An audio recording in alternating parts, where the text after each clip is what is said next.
Happy and healthy New Year, everyone. We are very grateful to have the opportunity to work as a team, especially during the pandemic, and complete our collaborative project, Intercultural Reflection Tasks. I am Angela Lee Smith, teach Korean, and my dear colleague Ninghui, who teaches Chinese, and Hiroyo, who teaches Japanese at Yale University, will share with you about the project. In this presentation, I will briefly show you a big picture of our project, that is, what, why, and how of the project. Then Hiroyo and Ninghui will demonstrate the major products of our project, tasks and surveys. This project is to develop 20 reflection tasks to foster intercultural communicative competence, especially for Chinese, Japanese, and Korean students in the East Asian language programs, as well as study abroad programs in East Asia. The 20 tasks under 10 themes will serve as a comprehensive self-learning guide for the students in East Asia language programs to monitor the progress of their interculturality development while learning and doing suggested reflection tasks to enhance their interculturality. There are several reasons we created this. The biggest obstacle we are facing was the pandemic situation. It caused closing the doors to study abroad opportunities. And the mission of a study abroad program in our school is to cultivate our students' intercultural understanding and engagement. Nevertheless, students' post-survey asks only 4 questions on interaction with culture, merely asking whether our fellows interacted with local people or not. Furthermore, from a perspective of pedagogical considerations, there are not enough empirical evidences nor pedagogical resources on study abroad expectations, outcomes, reflections, spotlighted from learners' perspectives. More critically, insufficient interculturality materials have been developed for our language learners. That is why we developed intercultural reflection tasks for our students to bring the world into our classrooms by tightly interweaving the following pedagogical framework: interculturality, intercultural can-do statements, multiliteracy approach, especially critical framing, world readiness standard learning goals, especially 3 modes of communications, and culture standard and intercultural reflections. So the whole process of design was done based on backward principle. Developing interculturality is our ultimate goal, regardless the mode of learning environment, virtual or in person. Then intercultural can-do statements for the pre- and post-survey as a self-assessment tool. We also considered the multiliteracy approach, particularly in light of critical framing for designing the reflection tasks. Then we added the 2 standards learning goals, 3 modes of communication, namely interpretive, interpersonal, and presentational modes, and the cultural standard relating products, practices, and perspectives. With all of these in one spot, we created our final product, the 20 intercultural reflection tasks and pre- and post-surveys. This diagram indicates not only the pedagogical blueprint of our project, but also the reflection tasks are not the only one way of reaching the final goal. They are just one of many other possible ways that we can help our students meet the goal. So we have created the 10 intercultural reflection theme modules: behavior and etiquette, daily living, contemporary culture, relationship, symbolic competence, media, education, tradition and custom, religion, and perceptions of diversity. For assessment part, we created pre- and post-survey questionnaire set based on the modified intercultural can-do statement we developed together. Now, Hiroyo will walk you through those tasks in more detail. Hi, I'm Hiroyo Nishimura. I'll be talking about the tasks we created in detail. As Angela introduced, we created these 10 themes because, first, we wanted to include the common themes in East Asian cultures. We found these themes when we developed our East Asian intercultural can-do statements from 4 years ago and through reviews of various research findings during this project. We believe these 10 themes reflect East Asian cultures more deeply and sufficiently. Second, we thought we should add more can-do statement type of questions under specific themes because after the review of reports, blogs, and surveys written by students who studied abroad, we realized it didn't grasp the entire spectrum of East Asian cultures. So for each theme, we created 1 to 4 tasks. We created 20 tasks total. As you can see, there are more tasks for some themes than others because those themes require critical attention and preparation. For example, the theme Behavior and Etiquette has 4 tasks, compared to the theme Contemporary Culture with 1 task. This is because components from the theme like behavior and etiquette are one of the first cultural aspects our students will encounter overseas and can be more difficult for them to adjust to. Its immediate usage is also inevitable for smoother communication and a good relationship with the people in the target culture. When we made these 20 tasks, we kept in mind Act for 5 C's: communication, cultures, connections, comparisons, and communities, and the 3 modes of communication: interpretive, interpersonal, and presentational. So in each task, we clearly stated which modes of communication and which cultural standards to employ. Keeping these modes and standards in mind, we categorized the 20 tasks into 3 different types of tasks, as seen inside the blue box. In Type 1, students watch video clips and write a reflection or make a presentational video about it. In Type 2, students interview local people with questions they have prepared and write a summary of their findings. In Type 3, students compare their own culture with a target culture based on the provided topics and prepare themselves to accept different behaviors, values, and interaction standards. Now let us show you some sample tasks. An example for Type 1 is Task 1, Polite Fight, from the theme Behavior and Etiquette. These are the modes of communication and cultural standards in this task. In the task, students watch a few video clips and answer the questions in English. Let us show you one of the clips now. Here, let me carry your bag. No, I've got it. No. 刚才来，他们2个人已经吵架了。 They're being nice to each other. It's a Chinese polite fight. You're never supposed to give in. These things can get hella intense. At least let me carry the wheel. Oh, no, let me carry your jacket. I'm wearing my jacket. Well, I'll wear it. Oh, no. Okay. No.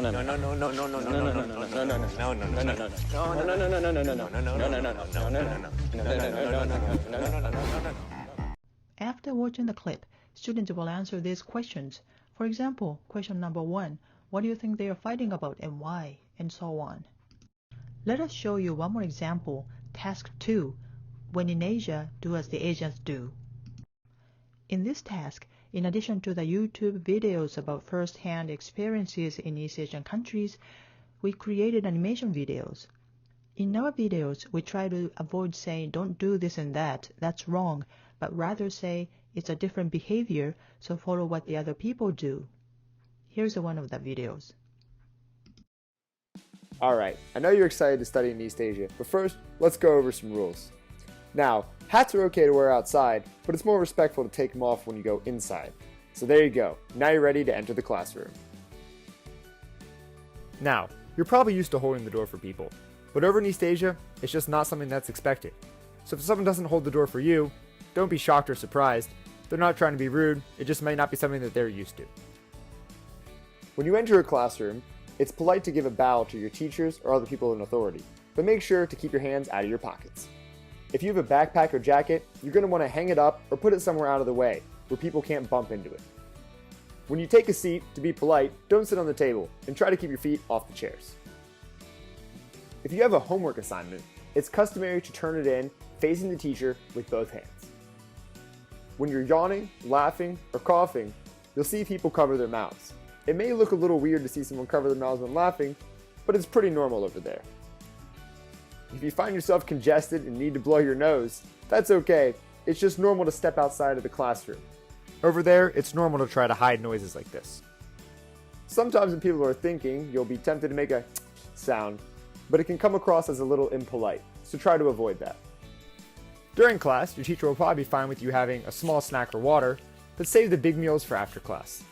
And of course, make sure to throw your trash away. In Japan, it might be hard to find a public trash can or recycling bin, so just hold on to the trash and throw it away when you get the chance. And that's about all. You're ready for your first class. I'm sure there's a few other things that you'll find different as well, but make sure to just go with the flow and have fun.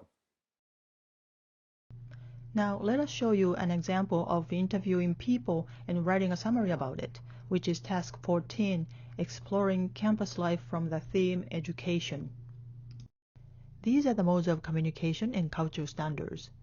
In this task, students list questions they want to ask about the interviewee's campus life, and then they interview local people to find the difference between their home culture and the target culture.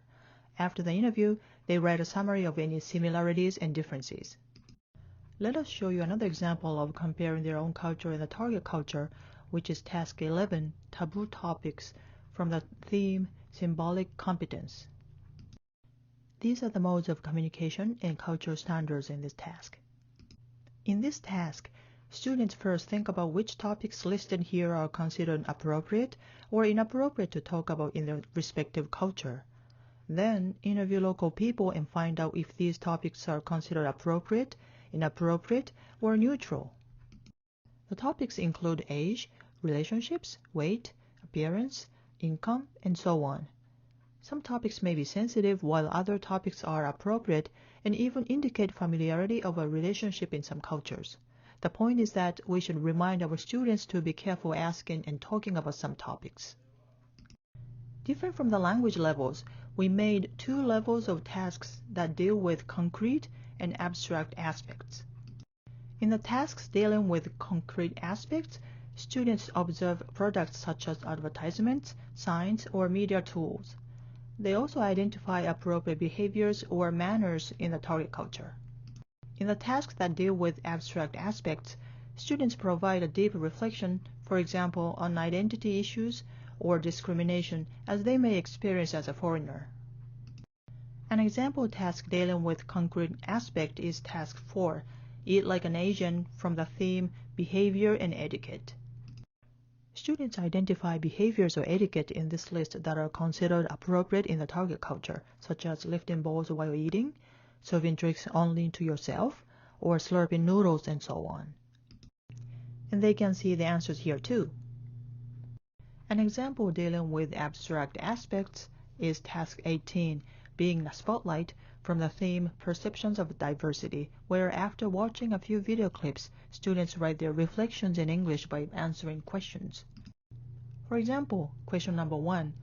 While studying abroad, have you ever encountered any situations in which you felt you were treated differently because you're a foreigner, and so on? During their study abroad, we ask students to complete at least 5 tasks out of 20, each task from a different theme.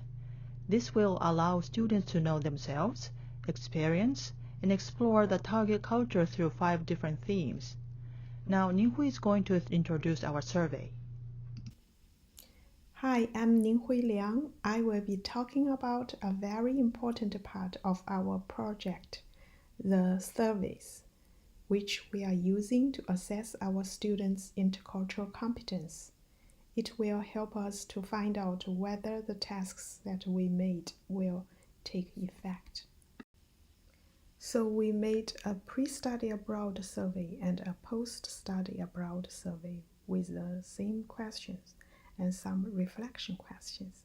We can put the results of the 2 surveys side by side to compare and find out if students have made any improvements. We choose to use Yale Quadric survey tool because it's safe, convenient, and it is easy for us to export the survey results and make comparison and analysis. Each survey is composed of 3 parts. First is the info part. We would like to collect students' background information to see if there are any relationship between these factors and their intercultural competence. The second part is 18 multiple choice questions based on the can-do statements and the tasks we made. The third part is the open-ended questions for additional comments. 4 years ago, we made the interculturality can-do statements for the learners of the East Asian languages. They were adapted from NCSSFL and Act for Intercultural Can-Do Statements. We made 4 levels, from the novice, intermediate levels to advanced and superior levels. But obviously, we cannot put all these statements in one survey. It will be too much for our students to do it.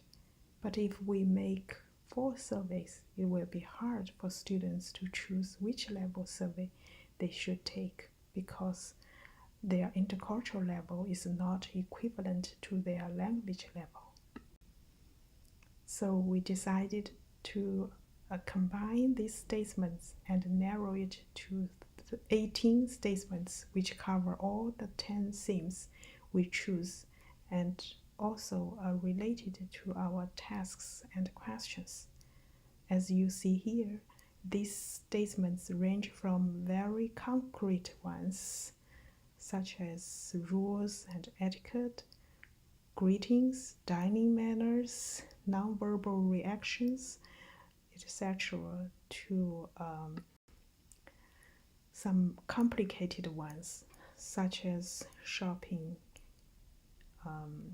with ease, adjusting the conversation topics, and recognizing symbolic expressions and using social medias to communicate, to the very abstract concepts such as interview local people, talking about local values, traditions, customers, religion, and general social issues.